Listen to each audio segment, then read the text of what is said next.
Episode ஸ்டார்டிங்ல ஒரு பொண்ணு இருக்காங்க, அவங்க ஜிராயா சென்சை பாத்துட்டு இருக்காரு. நருட்டோ ஜிராயாவை கூப்பிடுறான், நான் ரிசர்ச் பண்றேன், நீ டெக்னிக் ட்ரை பண்ணுன்னு சொல்றாரு. அப்படியா சரி, நான் யாருன்னு புரிய வைக்கன்னு சொல்றான். நருட்டோ ஒரு பெரிய தவளையை வர வைக்கன்னு சொல்றான். சடனா சம்மனிங் கிப்ஸ் போடுறான், பார்த்தா ஒரு பொட்டு மாதிரி ஒன்று வருது. இதாடா தவளன் கத்துறாரு அவரு, நான் சீரியஸா தான் பண்றேன்னு சொல்றான் அவன். அவர் நீ சக்கராவை ஃபோக்கஸ் பண்ணி கத்த ஆரம்பிச்சாரு. அப்புறம் பொண்ணுங்க விளையாடிட்டு இருக்காங்க. சக்கராவை காட்டுறாங்க, அவ சாஸ்கி கர்ஸ் மார்க்க பத்தி வருத்தப்பட்டு இருக்கா. சக்கரா அம்மா கத்துதா, வந்து வீட்டு வேலையை பாருன்னு சொல்றான். நான் அப்புறம் பண்றேன்னு சொல்லிட்டு அங்க இருந்து கிளம்ப பாக்கா. ஹொகாகே காட்டுறாங்க, அவர் சொல்றாரு உங்களுக்கு நிறைய பேருக்கு இந்த விஷயம் தெரிஞ்சிருக்கும்னு நினைக்கிறேன், திரும்பி நான் சொல்றேன்னு சொல்றாரு. ஹயாட்டி கெக்கு இறந்துட்டாருன்னு சொல்றாரு. ஹயாட்டியான்னு எல்லாரும் வருத்தப்படுறாங்க. ஆங்கோ ஒராஜிமாருவா இருக்க வாய்ப்பு இருக்குன்னு சொல்றா. கக்காசி சொல்றான் எதுவும் தெரியாம கன்ஃபார்ம் பண்ணக்கூடாது. சவுண்ட் வில்லேஜ்கார ஸ்பை நேம் கபுட்டோ, அவனும் ஒராஜிமாரு ஆளா இருக்கிறதுக்கு வாய்ப்பு இருக்குன்னு சொல்றான். இன்னொருத்தன் சொல்றான் எக்ஸாம் வேணா கேன்சல் பண்ணிடுவோம், ஒராஜிமாரு போய் தேடுவோம்னு சொல்றான். ஹொகாகே சொல்றாரு அதெல்லாம் முடியாதுன்னு, எல்லாரும் நம்ம ஊரை நம்பி தான் வராங்கன்னு சொல்றாரு. அவர் சொல்றாரு ஒராஜிமாரு ஒரு பவர்ஃபுல் எனிமி, ஆனா சின்ன ஊர்ல அவனுக்கு சப்போர்ட் பண்ணலாம், எதுக்கும் செய்யலாம்னு சொல்றாரு. ஒருத்தர் சொல்றான் அவங்க கூட யார் சேருவாங்கன்னு கேட்கான். கக்காசி சொல்றான் பேச்சுவார்த்தை நடக்கலாம் வாய்ப்பு இருக்குன்னு சொல்றான். அப்புறம் ஹொகாகே சொல்றாரு இது வெறும் சந்தேகம் தான் சொல்றாரு, இது கன்ஃபார்ம் கிடையாதுன்னு சொல்றாரு. அப்புறம் ஒரு பாட்டி அங்க இருந்து சொல்லுது அன்பு பிளாக் ஆப்ஸ் நாங்க விஷயத்தை கொடுத்துட்டோம், அவங்க எல்லா ஊர்லயும் இன்ஃபர்மேஷன் கலெக்ட் பண்ண போயிருக்காங்கன்னு சொல்லுது. அப்புறம் ஹொகாகே சொல்றாரு நான் உங்களை எப்பவுமே நம்புறேன், ஹிடன் லீஃப்க்கு பிரச்சனைனா நீங்க உங்களோட ஸ்ட்ரென்த் காட்டுங்க, நம்ம ஊருக்காண்டி சண்டை போடுன்னு சொல்றாரு.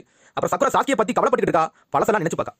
அப்புறம் டெமோ எக்ஸாம் முடிஞ்ச பிறகு சக்குரா சாஸ்கியை பார்க்க கிளம்பிருக்கா, ஆனா அவங்க உள்ள விட மாட்டாங்க. விசிட்டர்ஸ் நாட் அலோடுன்னு சொல்றாங்க. நருட்டோ செஞ்ச மாதிரி அனுப்பி விட்டாங்க அவளை. அப்புறம் கொஞ்ச நாள் முடியுது, சாஸ்கியை பார்க்க திரும்பி கிளம்புதா.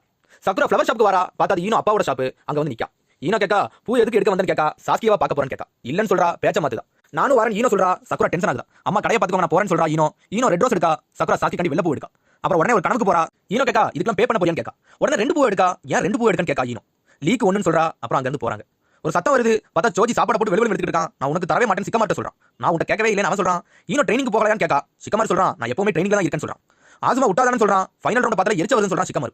ஆசுமா சொல்றான் நம்மள தவிர எல்லாரும் ட்ரைனிங் தான் எடுத்துட்டு இருக்காங்க. அப்புறம் டென்டன் நெஜியும் காட்டுறாங்க, 2 பேரும் ட்ரைனிங் எடுக்காங்க. பார்த்தா நெஜி ட்ரைனிங் எடுத்து மயங்கிட்டான். அடுத்து ஷீனோவை காட்டுறாங்க. ஷீனோ கண்டி கீபாவும் குருனையும் ட்ரைனிங் கொடுத்துருக்காங்க. அப்புறம் சான் சென்சி பிளான் எக்ஸ்பிளைன் பண்ணிருக்காங்க 3 பேருக்கும். கபுட்டோ கொடுத்த பிளான் ஃபுல்லா எக்ஸ்பிளைன் பண்ணி முடிச்சான். நருட்டோ சம்மனிங் கிப்ஸ் போட்டு பார்த்தான். அந்த பொட்டு மாதிரி அனிமல் திரும்பி வருது. ஜிராயா கோவப்படுது, ஏன்டா இப்படிலாம் பண்றேன்ட்டு. அப்புறம் சாஸ்கியை பார்க்க ஹாஸ்பிட்டல் வராங்க. நர்ஸ் அவங்களை கூட்டிட்டு போறா. பார்த்தா சாஸ்கி ரூம்ல இல்ல, அவனை தேடுறாங்க. சக்குரா நினைக்கா ஒருவேளை ஒராச்சிமாருவை தேடி போயிட்டான்னு. அப்புறம் கக்காசி காட்டுறாங்க. அங்க இருந்து கக்காசி ஒத்த கை மூலமா ட்ரைனிங் எடுத்துருக்கான். மலை மேல ஒத்த கை மட்டும் வச்சு மேலே ஏறிருக்கான். ஏறி வரான், கஷ்டப்படுறான், ஆனா கையை விட போறான். சடனா மனசை ஒருநிலைப்படுத்துறான், பிரெயினை ஒருநிலை கொண்டு வந்துட்டான். ஓப்பன் அப்படின்னு சொல்றான். சக்கராவை கண்ட்ரோல் பண்ணி டக்குனு மேலே ஏறான். பார்த்தா சாஸ்கி மேல வந்து நிக்கான். நீ வருவன் தெரியும் சொல்றான் கக்காசி.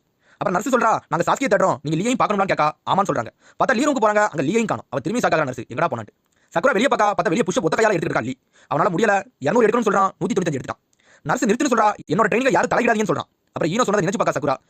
லீயால இவள் வாழ்நாள் எப்பவுமே ஷினோபி ஆக முடியாதுன்னு சொல்லிருக்கா. இதை கேட்ட அவ ஷாக் ஆகுறான். ஆனா தொடர்ந்து அவன் ட்ரைனிங் எடுத்துட்டே இருக்கான். சாஸ்கி நெஜி காரா நருட்டோவை நினைச்சு பார்க்கான். நான் ட்ரைனிங் விட மாட்டேன் மனசுல நினைக்கான். காய் சென்சி நினைச்சு பார்க்கான். அப்புறம் அவன் சோகத்துல பார்க்காங்க அவனை. அப்புறம் டக்கு லாஸ்ட் ஒன்று தான் இருக்கு, விழுந்துருதான். நர்ஸ் லீயை படுக்க வைக்கா. நான் ஸ்ட்ரெச்சர் எடுத்து வரேன்னு போறான். சக்குரா கையை பார்க்கா. சக்குரா கேட்கா இந்த பசங்கள்லாம் ஏன் இவ்வளவு போராடுறாங்கன்னு கேட்கா. ஈனோ சொல்றா நானே ஒரு பொண்ணு, ஏன்டா இதெல்லாம் கேட்கட்டு. அப்புறம் ஜோஜி சிக்கமாருக்கு ட்ரைனிங் கொடுத்துட்டு இருக்கான். சிக்கமார் போய் ஒளிறான். ஆசுமா கேட்காரு என்ன திரும்பி உன்ட சக்கராலாம் முடிஞ்சிட்டான்னு கேட்காரு. அப்புறம் லீ ரூமை காட்டுறாங்க. அவன் தூங்கி முடிக்கான். சக்குரா அவரோட பூவை வச்சுட்டு போயிட்டா. அவருக்கு சக்குரா தான் வச்சுட்டு போனா அவனுக்கு தெரியல. அப்புறம் ஈனோ சக்குரா வருத்தத்துல போறாங்க. ஜிராயா வருத்தப்பட்டாரு, என்னடா யாருமே வரலன்ட்டு. நான் போறேன்னு கிளம்புறாரு. நீங்க எதுவுமே சொல்லித்தரலாம் நருட்டோ கத்துறான். என்னடா சொல்றேன் இவன் கத்துறாரு. சடனா நருட்டோ பொண்ணுங்க மாதிரி ஜுட்ஸ் போட்டு மாறுதான். அப்புறம் நார்மலா இருக்கான். ஏன்னு ஜிராயா கேட்காரு. நான் சம்மனிங் ஜுட்ஸ் தான் போட வந்தேன், வேற ஜுட்ஸ்லாம் போட வரலன்னு சொல்றான். சரி ட்ரை பண்ணுன்னு சொல்றாரு. நருட்டோ சம்மனிங் ஜுட்ஸ் போடலாம். பார்த்தா ஒரு சின்ன தவளை வருது. பார்த்தா அது கால் மட்டும் தான் இருக்கு. நான் சாதிச்சிட்டேன்னு சொல்றான். அவர் சொல்றாரு டேய் அது கால் மட்டும் தான் இருக்கு, வேற எதுவுமே இல்லன்னு சொல்றாரு. அப்புறம் 2 பேரும் சண்டை போட்டுட்டு இருக்காங்க. அதோட எபிசோட் முடியுது. அடுத்த எபிசோட் சந்திப்போம்.